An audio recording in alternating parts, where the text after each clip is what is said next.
ও, এই দৃশ্য কিনা শেষে আমাকে দেখতে হলো, কিন্তু তবু আমার খুব জানতে ইচ্ছে করছে বাচ্চারা থলি ভর্তি মোহর অলংকার সব ছড়াতে ছড়াতে যাচ্ছে কেন, আর গোপালের হাত দুটোই বা ঘাট থেকে বেরিয়ে দুদিকে ঝুলছে কেন?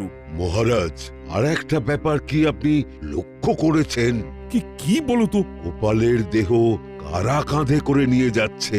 হ্যাঁ হ্যাঁ, হয়তো মন্ত্রী, সেনাপতি, জ্যোতিষী আর পণ্ডিত। আসলে গোপালের এই শেষ যাত্রা আমাদের কিছু শিক্ষা দিয়ে যাচ্ছে মহারাজ।